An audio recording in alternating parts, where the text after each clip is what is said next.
Our next speaker. We first saw Denzel perform with his duo team, Brother Brother, at the Twin Cities Improv Festival.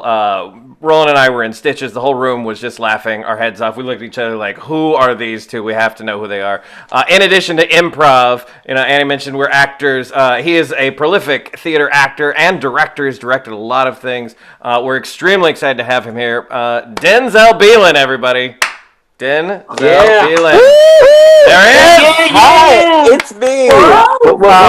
I'm so glad I don't have to look at my own face right now. That is so good that it's not just being projected back at me. Because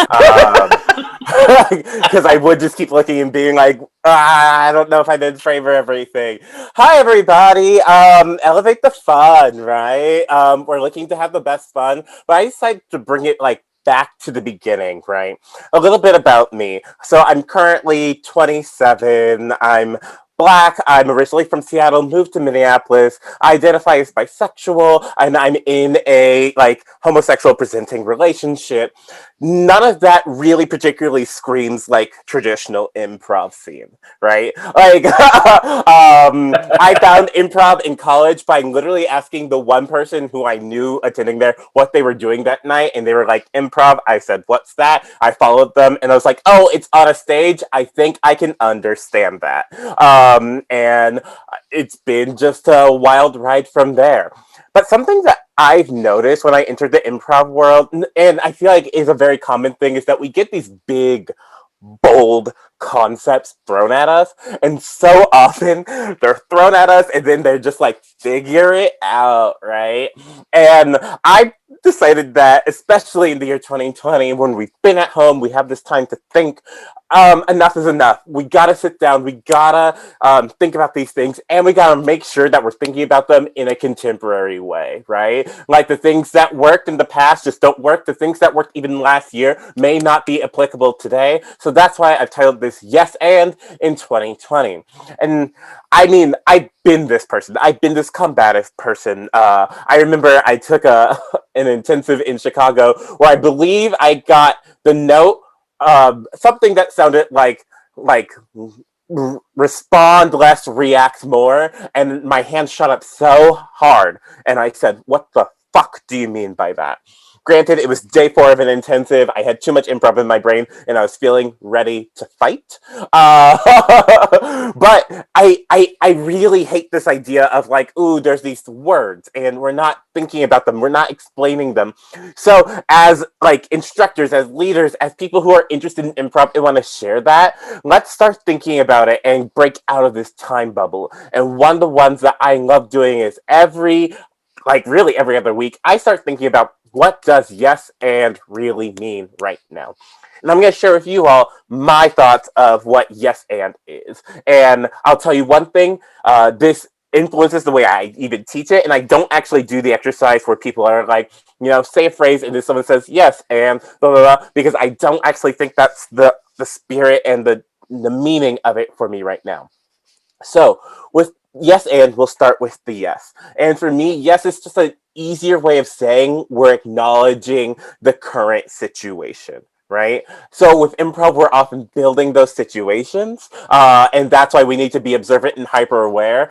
But so often, even in our real lives, we're not as aware of the situation as we should be, right? Like I said, I live in Minneapolis, Minnesota. I live about 2 miles away from where George Floyd was murdered. And you see these influx of things when this happens, especially so close. Shock, surprise, ooh, ah. And that really bummed me out. Those were people who weren't saying yes to the situation, who weren't acknowledging what was happening, particularly in our community, but also just within the world. There is nothing surprising about what happened with George Floyd. Disappointing, yes. Angry, should you feel angry? Yes. But surprising shows me that people weren't paying attention, that people weren't even giving that initial yes to the current situation of the world that I know is very prevalent to me, but in my opinion should be prevalent to everyone. So that's what that yes is. It's not an agreement, it's an acknowledgement. And that's really where I get at. Because I know so often, especially if you happen to have any sort of minority status, the idea that you have to say yes to something and like be okay with that is more limiting than freeing. And I'll say that again. The idea that you have to say yes is more limiting than freeing. Because that's not what it's about. It's about acknowledging it. And that's where the and is so key to all of this, right? The and gives you agency. The and tells you that wherever we're at, the conversation doesn't have to stop on anyone else but yourself, right? You have that ability to contribute to the world, the conversation, and everything. And that's what gives me hope when I do my improv, and that's what gives me hope in the world. Yes, the world is fairly shitty for anyone who looks like me. But that doesn't mean that that conversation has to be done and sealed. I have a voice. I can contribute to the amount that I want to contribute. And some days that's everything, and some days that's nothing. Some days I want to end the scene, move on, be like, yeah, that happened, but let's keep going on. And that's okay, as long as I feel like I have the agency. The and is an opening of a door. It's not forcing me to speak up in class, it's inviting me to speak up in class. It's not telling me I have to be a part of the scene, it's the invitation that if I wanted to be a part of that scene and I feel like I have something to contribute, the door is unlocked and able for me to come through and be there. And this is something that changes for me all the time, right? Like, I don't think I would bring in so much racial politics if this happened in 2019, but let's be honest, I probably would. If you know me, you know it. And this idea of agency also comes into, I did a big crowdsource of like, what are common phrases? And I decided just to take those and break the things that we love dearly. And one of those things is like, like the best scene is when you're supporting your scene partner and that is your objective. I think that is a real shitty way of explaining that. Because what we always forget is like, even in our personal relationships, the best way that you can actually help someone is by helping yourself out first, right? The best way you can help someone is helping yourself out first. And I get it. I'm in the Midwest. I'm originally from the Pacific Northwest. My mother's a Southerner. I don't particularly get the dynamics that happen here all the time. But this is the ones that I actually find the most toxic. That I have to band-aid someone else's wound before taking care of my own. And the expectation, the hope, rather, is that they're doing the same thing to me. But why? Right? That is not acknowledging the yes of the world. In fact, like, not only do I put myself in a weird, dangerous vulnerability instead of a creative vulnerability, I'm giving away my agency and power to someone else with the hopes that they're going to do it for me. So I have found, and I have heard only rarely that, like, hey, if you want to take care of your scene partner, like, take care of yourself first. Are you doing your best in this scene before you go over? And it's the whole airplane analogy, right? You gotta put the oxygen mask on yourself before you put it on someone else, right? Even if your instinct is to help out that person because you see them struggling for whatever reason, you care about them, you gotta put on your own oxygen first.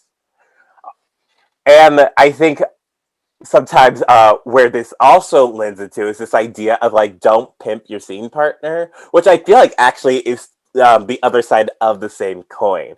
I think, the idea of, I think we try to lean away from that word, but I actually find that word to be very appropriate because it is sort of a damaging thing in the sex world industry, right? We have seen like the history of pimp culture is an abusive one. And that's exactly what that means, right? But that doesn't demonize the whole sex work industry, right? Like, if you have an agreement with someone that's like, you can tell me to do a cartwheel during the scene because you know I can do a cartwheel. I love doing cartwheels during a scene. When someone goes on stage and they're like, hey, Carl, show us that cartwheel. You're like, weird transition, but okay, and you can do it. Just because someone is telling you and endowing you with certain things to do on stage doesn't necessarily make it bad. But when it crosses that line, it's that demand, is placing things in a thing that hasn't been talked about. That's where it gets tricky, right? And the idea of even the sex world, right? When we come to kinks, on first glance, a lot of people find them dangerous and spooky. And they're like, oh no, like this poor submissive person. But if you actually dig into it, the submissive person has ultimate control in the situation, right? And that is something I don't think we talk enough about, right? It's this weird thing where it's like, yeah, you might be stepping on my neck, but it's the agreement that I tell you that's what's going to happen. And if I have a safe word out of this. And that gives us, again, keyword is agency when it comes to this. Another thing that I saw, and this is just my list of notes over here, is don't try to be funny. And I truly hate that because if the idea is that you're doing comedic scenes, you better be trying to be funny. I understand what people mean and it's a good intention, but for me to stumble on funny when I'm not trying to is just one of the worst things you can ask for. Be more clear about what you're asking for. If it's not to be funny, what are we doing in this exercise, right? Maybe it's not the particular type of funny or humor that you're looking for. Be specific with these things. And I would just like to wrap all this up. I have my timer here. Is this idea of being vulnerable and failing big, which is great. We saw that from Annie, and I think one of the beautiful things, and I understand why someone like Annie is a person that someone would come up to and be like, please tell me I can keep learning from you, is because being a person with a position of power, which you are as a teacher, as a leader, whatever, and you showing that vulnerability and then encouraging others to do it is the only way you can get people to be vulnerable in a situation. If you, as an instructor, as a leader, are not willing to fail and own up to that failure and be messy in front of people, why should we expect other people to do the thing that we are not doing, right? We are a leader. We are the people that they are emulating. So we need to be showing that. So as we go out and you're elevating fun, it's going to be a messy process. That's okay. It's truly okay, right? Don't beat yourself on it. Don't go down the shame spiral. Just remember that with the roller coaster, it's part of the ride. And eventually, with it, we can elevate the fun to enjoy the rest of the ride. That was just the most improvised way to end a thing, but that's how I'm going to do it. Woo! Wow. Oh, man. Wow. Oh, I'm reeling. Amazing. Yeah. Thank you. Thank you. Thank you. Thank you. Thank you, Denzel. Thank you. Yeah, I don't know about everybody else. I'm reeling. I'm still trying to take that all in. Thank you, Denzel. That was fantastic.